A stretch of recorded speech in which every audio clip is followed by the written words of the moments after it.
Ya, pemirsa masih membahas mengenai tentang keamanan data negara. Masih bersama dengan kami saat ini anggota Komisi 1 Muhammad Farhan dan pakar keamanan siber Pratama Persada. Pak Farhan tadi sempat disampaikan berarti lembaga terkait ini perlu menjalankan tupoksinya begitu sesuai dengan aturan mainnya. Kira-kira pengawasannya nanti akan seperti apa, Pak? Supaya para penyelenggara ini untuk meningkatkan sistem keamanan elektroniknya atau IT-nya itu bisa benar-benar berada di koridor yang tepat begitu. Seluruh kementerian dan lembaga negara ini, mulai dari tingkat pusat sampai tingkat kelurahan dan desa, itu harus mengerti dan mengikuti standar keamanan siber yang telah dibuat oleh BSSN. Itu bukan aturan main, itu masalah kepatuhan. Jadi ada sanksinya, tetapi memang sanksinya terlalu berat. Nah, untuk itu sebetulnya kalau bicara masalah kepatuhan, kita jangan bicara masalah stick and carrot, ya. Mari kita bicara tentang bagaimana kepatuhan ini bisa menjadi bagian dari tata kelola bagi setiap lembaga negara dan pemerintahan yang memang punya tanggung jawab terhadap pengelolaan, penyimpanan, dan keamanan dari data pribadi warga negara Indonesia. Gitu. Nah, tata kelolanya di mana? Kembali lagi, kalau ngomongin soal tata kelola, mengelola negara, mau nggak mau, harus menunggu Undang-Undang RUU PDP, Rancangan Undang-Undang Perlindungan Data Pribadi, dan peraturan pemerintah di bawahnya. Oke, Pak Pratama, sambil menunggu RUU PDP, nah ini tanggapannya sendiri seperti apa Pak untuk meningkatkan security awareness di kalangan pemerintah?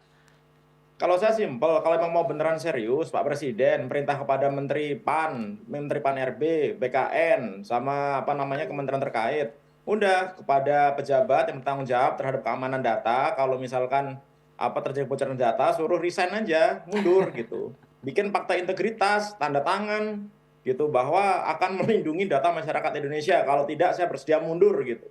Udah gitu aja, simpel gitu. Pasti ntar akan nggak bisa tidur tuh berusaha untuk ngamanin sistemnya gitu. Karena nggak ada yang bisa dilakukan sekarang, cuek-cuek aja gitu. Mereka cuek-cuek aja gitu. Jabat ini nggak peduli gitu datanya bocor apa tidak, dan mereka nggak ngerti apa yang harus dilakukan gitu.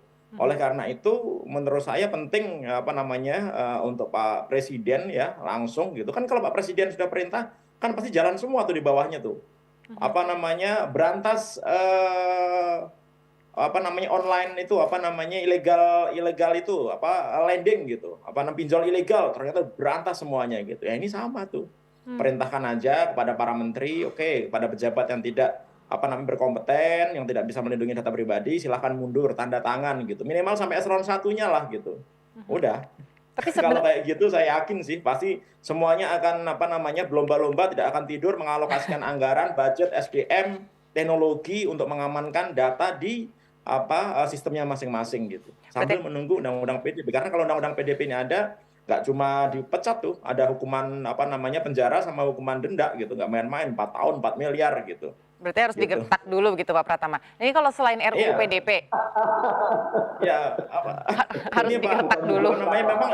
Memang nggak bisa Mas Farhan kalau misalkan dari BSSN, nggak dianggap juga BSSN gitu. Kenapa? Ya karena dasarnya juga cuma selain Perpres gitu ya kan. Kemudian juga kompetensinya juga sampai saat ini juga masih banyak mempertanyakan, BSSN aja juga diretas gitu, gimana mau ngasih tahu kita, ada banyak ngomong kayak gitu. Ya udah, dari Pak Presiden aja langsung perintahkan kepada kementerian terkait, udahlah bikin fakta integritas seperti fakta integritas korupsi gitu. Kalau tidak berkompeten dalam hal itu, mundur aja gitu. Banyak orang-orang pinter yang siap mengganti gitu Mbak. Ini kalau bicara soal gertakan dan siap untuk diganti, ini mungkin Pak Farhan bisa memberikan respon nih, Pak Farhan. Tanggapannya gimana nih Pak? Ya, jadi gini, salah satu, ini saya agak panjang dikit belakang. Salah satu hal yang sangat bermasalah di Indonesia ini adalah kekurangan secara jumlah ya, digital talent. Orang-orang kayak Mas Pratama ini orang langka. Harusnya kita punya banyak sekali engineer komputer, kita harus punya banyak sekali siswa-siswa SMK yang mengerti tentang computer science. Nah, produktivitas kita menghasilkan computer science engineer sampai sekarang itu masih sangat kurang. Segitu kurangnya sampai salah satu perusahaan ojek online terbesar di Indonesia mengakuisisi 16 perusahaan pengembang atau developer aplikasi di India karena kekurangan tenaga di Indonesia gitu. Nah, jadi awalnya dari situ dulu. Nah, bahwa kemudian ada kebutuhan sangat mendasar, tentu saja kita harus kejar, kita harus kebut.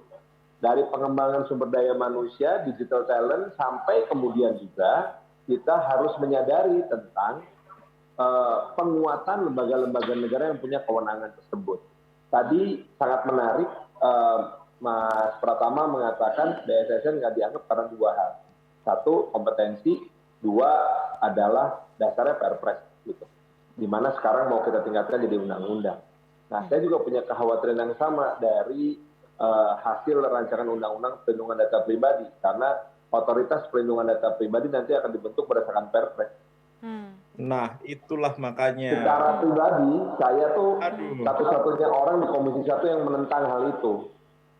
Saya satu-satunya orang yang menentang hal itu. Jadi ya kalah saya kalah vote. Akibatnya di undang-undang tertulisnya seperti itu. Nah, apakah nanti otoritas perlindungan data pribadi ini akan punya kekuatan, keberdayaan, empowerment untuk bisa menegakkan dan memastikan semua lembaga patuh?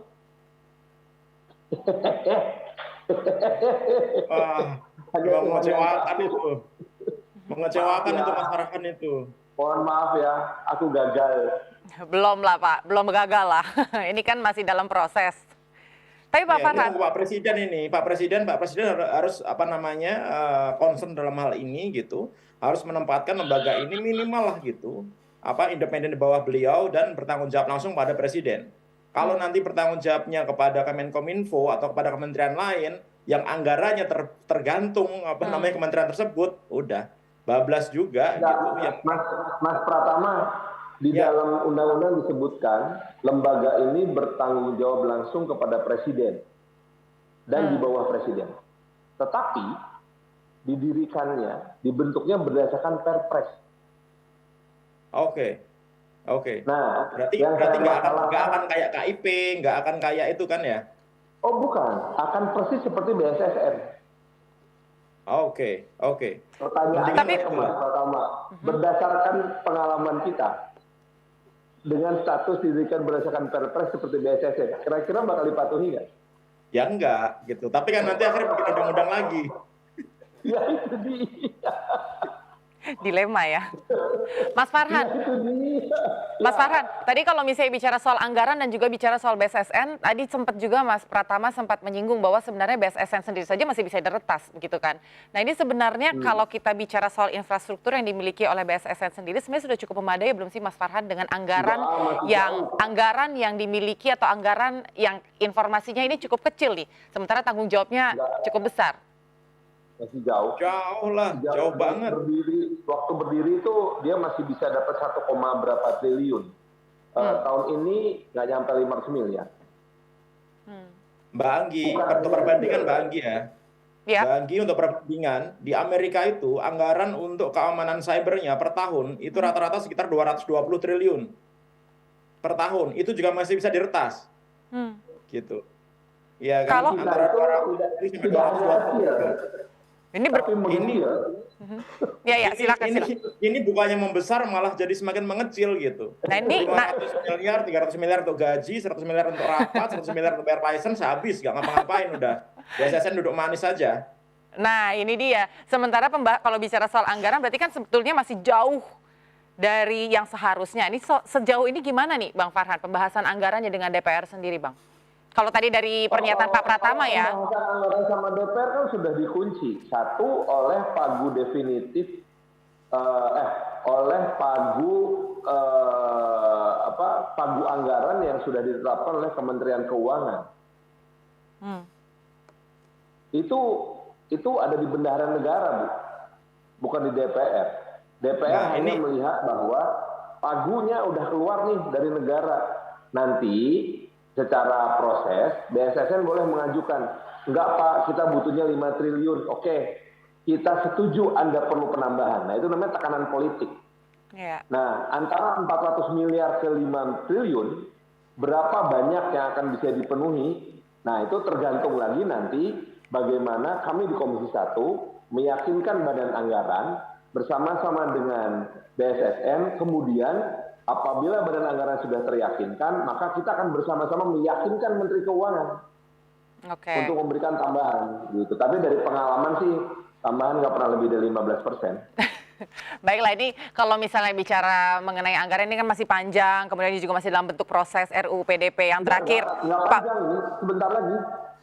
Anggaran tuh Oktober ini diketok tanggal 1. Oke, baik katakanlah Oktober ini diketok, katakanlah begitu ya Pak Farhan. Ya, yang terakhir. Baik, tapi ini kan masih jauh dari yang seharusnya seperti yang tadi Pak Pratama sampaikan gitu. Yang terakhir nih Pak Pratama, ini kita masih berandai-andai begitu kan ya. Ini kita kembalikan lagi deh ke publik, di mana melihat kepercayaan publik terhadap keamanan data ini kan dinilai semakin jauh begitu ya. Tapi satu sisi nggak berdaya juga kalau diperlukan data sebagai syarat pengurusan administrasi begitu. Nah, ini langkah apa yang harus diperhatikan oleh masyarakat, Pak Pratama? Silakan Pak. Ya, kalau menurut saya ya, karena tata kelola pemerintahan kita yang masih belum benar, tata kelola private sector juga masih belum benar, kemana-mana kita harus memberikan identitas gitu. Bahkan kita ngisi isian BKKBN aja semuanya diminta, dari NIK, KTP, fotokopi KK, dan lain-lain begitu, yang seharusnya bisa langsung ngambil dari Dukcapil begitu. Nah, menurut saya karena data sudah tersebar kemana-mana ya, masyarakat ya saat ini ya hanya bisa waspada saja gitu. Karena bisa jadi akan menjadi target kejahatan gitu, atau calon target kejahatan begitu, dan nggak ada yang bisa kita lakukan. Nggak bisa tuh masyarakat bilang, data saya tolong dong jangan dibocorkan, nggak bisa gitu. Data saya tolong dong jangan disebarluaskan, nggak bisa gitu. Nah, oleh karena itu untuk masyarakat yang bisa adalah waspada. Jangan pernah percaya rayuan-rayuan yang memberikan hal-hal yang kira-kira menyenangkan gitu, atau memberikan hadiah gitu. Kemudian untuk pemerintah menurut saya harus mulai mikirlah bahwa ancaman cyber itu nyata gitu, dan kalau memang ancaman cyber nyata gitu ya komitmen gitu, kalau mau ngamanin ya siapin anggaran yang benar gitu, supaya bisa beli peralatan yang benar, supaya bisa mendidik SDM yang berkompeten yang benar begitu, dan itu semuanya butuh anggaran gitu. Kalau misalkan BSSN misalkan dikasih anggaran cuma 500 miliar atau sekarang nanti jadi 650 miliar gitu, suruh ngamanin orang se-Indonesia, suruh ngamanin Kementerian Lembaga se-Indonesia gitu, kira-kira mampu nggak? Saya pikir agak nggak masuk akal gitu, kalkulasinya saya nggak masuk itu gitu, untuk mengamankan, dituntut untuk mengamankan seluruh Indonesia gitu, kemudian diberikan penganggaran yang sangat-sangat sedikit dalam kapasitas BSSN sebagai lembaga yang melindungi keamanan cyber yang ada di Indonesia gitu. Plus juga menurut saya SDM yang ada di BSSN atau lembaga lain juga menurut saya harus diperhatikan, pejabat-pejabatnya kalau bisa diisi pejabat-pejabat yang memang berkompeten gitu, yang ngerti masalah keamanan cyber. Nah, ini penting sekali nih, jangan asal naruh pejabat kemudian yang penting di situ ada jabatannya, setelah naik pangkat pindah lagi gitu. Nah, ini klasik nih di Indonesia nih gitu, sehingga akibatnya apa? Nggak jalan, tugas pokoknya nggak jalan gitu. Harus dibedakan kementerian-kementerian teknis dan kementerian-kementerian politis itu harus dibedakan gitu. Nggak semua orang punya pangkat tinggi itu bisa mengerti masalah teknis gitu. Nah, lembaga-lembaga teknis ini perlu dipimpin oleh orang-orang yang mengerti masalah teknis gitu, yang akhirnya ngerti mereka harus melakukan apa gitu. Nah, itu Pak Jokowi lah, kita serahkan kepada beliau lah ya gitu. Semoga mendengar gitu live ini. Baik. Kalau begitu kita akan menantikan lebih lanjut bagaimana keseriusan pemerintah menghadapi persoalan mengenai bagaimana mengamankan data baik milik masyarakat maupun pejabat pemerintah. Terima kasih sekali waktunya sore hari ini Pak Farhan dan juga Pak Pratama. Terima kasih. Mas Farhan. Sehat selalu Pak. Mas Pratama. Thank you Mas Farhan. Baik pemirsa, masih akan kembali lagi usai jeda, tetap bersama kami di MNC News Now.